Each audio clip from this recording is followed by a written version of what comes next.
ప్రత్యేకంగా సిద్ధం కార్యక్రమం అయితే నిర్వహిస్తున్నారు. దీనికి సంబంధించి ఏ రకంగా అంటే ప్రతిపక్షాల గుండెల్లో రైలు ఏ రకంగా పరిగెడుతుందంటారు? ఆల్రెడీ అక్కడ జరిగిన సభ చూసిన తర్వాత వాళ్ళకి గుండెల్లో రైళ్లు పరిగెట్టేసినాయండి. అందుకని చెప్పేసి ఏమీ లేకుండా ఒకళ్ళేమో మేము సిద్ధమని, ఒకళ్ళు సై అని అంటున్నారు. దేనికి సిద్ధమండి? మాకు జగన్మోహన్ రెడ్డి గారు 175కి 175 స్థానాల్లో అభ్యర్థులు పెడతాడు. ఈ పవన్ కళ్యాణ్ గారు పెట్టగలరా? ఎందుకు ఆ ఫ్లెక్స్‌లేసుకోవడం మేము సిద్ధమని? ఈయన సై అంటున్నాడు. అంటే తట్టబుట్ట సర్దుకొని నేను వెళ్ళిపోవడానికి రెడీగా ఉన్నానని సై అంటున్నాడు. వాళ్ళకి అర్థమైపోయింది. వాళ్ళ ఫ్యూచర్ వాళ్ళకి అర్థమైపోయి క్లారిటీ వచ్చేసి ఆ రకంగా మాట్లాడుతున్నారు. అంటే మరోపక్క చూసుకుంటే రెడ్డి చేస్తున్న కొన్ని కీలకమైన వ్యాఖ్యలు అయితే ఉన్నాయో ప్రశ్నలకు కూడా సమాధానం చెప్పలేకపోతున్నారు. జగన్ ప్యాలెస్ షేక్ అవుతుందని చెప్పేసి అంటున్నారు. ప్రతిపక్షాలు ఏమంటారు దాని గురించి? షర్మిలారెడ్డి గారికి నేను ఒక మాట మేము అడుగుతామండి. జగనన్న చెల్లెలుగా ఆవిడని గౌరవిస్తాము. రాజన్న బిడ్డగా ఆవిడ మాకు జగన్ గారు ఎంతో ఆవిడ కూడా అంతే. ఆవిడ ఒక పాస్టర్ గారి భార్యగా, ఒక పాస్టరమ్మ గారుగా ఆవిడ మాట్లాడుతున్న మాటలేంటో, విధి విధానాలేంటో ఆవిడ మనస్సాక్షిని ఆవిడ తెలుసుకొని మాట్లాడమనండి పబ్లిక్‌లో. ఎందుకంటే మాట్లాడేటప్పుడు ఆవిడ ఒక దేవుడిని నమ్ముతుంది కదా! మళ్ళీ జగన్మోహన్ రెడ్డి గారి మీద కూడా మతం అనే మచ్చ పూలాలని చెప్పేసి ఆవిడ పూనుకొని మాట్లాడుతుంది కదా! మరి క్రైస్తవ మతంలో ఆ విధంగానుందా? సహోదర ప్రేమ ఎక్కడుంది ఆవిడకి? అంటే నిన్ను వల్ల నీ పొరుగువారిని ప్రేమించమని బైబిల్‌లోనే ఉందిగా. బైబిల్ ఫాలో అయ్యే ఆవిడ అయితే బయటకొచ్చి అలా మాట్లాడితే మాట్లాడే ఆటల్లో 100 అబద్ధాలు పెట్టుకొని మాట్లాడుతూ ఎవరో చెప్పిన స్క్రిప్ట్ చదువుకుంటూ ఆవిడ మాట్లాడుతూ ఆయన మీద నిందేస్తే ఆవిడ ఒక్క చెల్లిగా ఆవిడేమన్నా నిందేయొచ్చేమో. రాష్ట్రం అంతా ఆయనకి అక్కా చెల్లెళ్ళు ఆసరా తీసుకునేవాళ్ళు, అమ్మఒడి తీసుకునేవాళ్ళు, విద్యా దీవెన, వసతి దీవెన తీసుకునేవాళ్ళు ఎంతోమంది ఉన్నారు అక్కా చెల్లెళ్ళు. ఈ రోజున జగన్ గారికి అంత అవసరం కూడా లేదండి. ఆవిడ జగన్ గారిని అంత ఇది కూడా లేదు. అంటే ఎలా ఉండబోతుంది మరి రాష్ట్ర రాజకీయాల భవిష్యత్తు రేపు రాబోయే రోజుల్లో ఏవండి చూసుకుంటే? ఎంతమంది వచ్చినా జగనన్న సింగిల్‌గానే వస్తాడు. జగనన్న నమ్ముకున్నది దేవుడిని, ప్రజల్ని అంతే. మేము పక్కాగా చెప్తాం. మాకు 10 జెండాలు మోసే కర్మ మా నాయకుడు పెట్టలేదు. మేము ఒక జెండానే, ఒక అజెండానే. అది జగన్మోహన్ రెడ్డి గారు. ఆయన ఎటుంటే మేము అటే. అంతే. మాకు 10 జెండాలు మేము మోయు. 10 మందిని సపోర్ట్ తీసుకొని మేము రాము. అది.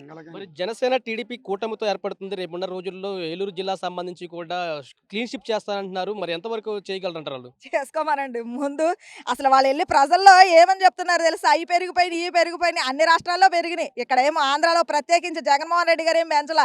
అది తెలుసుకుంటే సరిపోద్ది. ఎళ్లి ఏమీ చెప్పలేక, ఏమీ అడగలేక ఈ అయి పప్పు పెరిగింది, ఉప్పు పెరిగింది, నూనె పెరిగింది అని చెప్పుకుంటా చింతపండు మాటలు, తాలింపు మాటలు చెప్పుకుంటూ తిరుగుతున్నారు. అది కాదు మగాడిగా చెప్తున్నాడు జగనన్న. నా వల్ల మీకు మంచి జరిగితే ఓటేయండి అంటున్నాడు. ఇంకా అంతకంటే దిల్‌గా, దమ్ముగా, ధైర్యంగా ఎవరు చెప్తారండి? ఆయనకున్నదే అది ధైర్యం. మనుషుల్ని నమ్ముకుని ఆళ్ళీళ్ళ పొత్తులు నమ్ముకొని జగన్మోహన్ రెడ్డి గారు ముందుకెళ్ళట్లా. దేవుడి దయని నమ్ముకున్నాడు. ప్రజలు ఆయన కార్యకర్తలు నమ్ముకున్నాడు.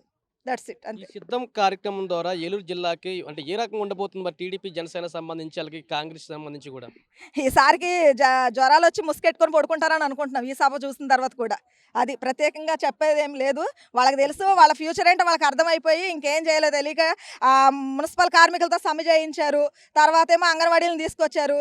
తర్వాత ఏమీ లేక జగనన్న చెల్లినే తీసుకొచ్చారు. ఇంకేం తీసుకొస్తారు? ఇంకేమీ చేయలేరు కూడా.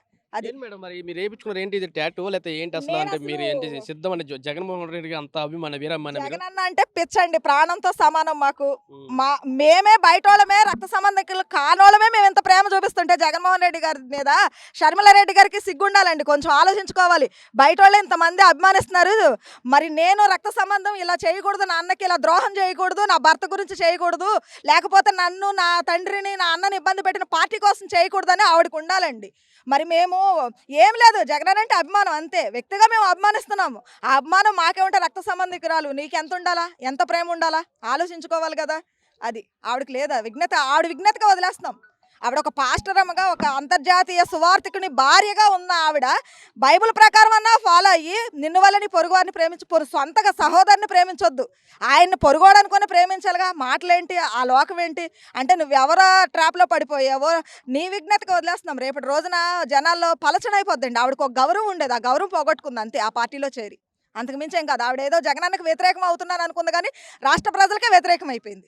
రాజన్న బిడ్డ అయితే అయి ఉండొచ్చు కానీ వారసుడు జగనన్నే కదా రాజన్నకి. రాజన్న ఆశయాలకి వారసుడు జగనన్నే కదా! ఇంకా జగనన్న అయి చేయలేదు, ఈ చేయలేదు అని చెప్తుంది. ఏయి చేయలేదో రమ్మంటే మేము 100 పనులు చూపిస్తాం షర్మిలమ్మకి.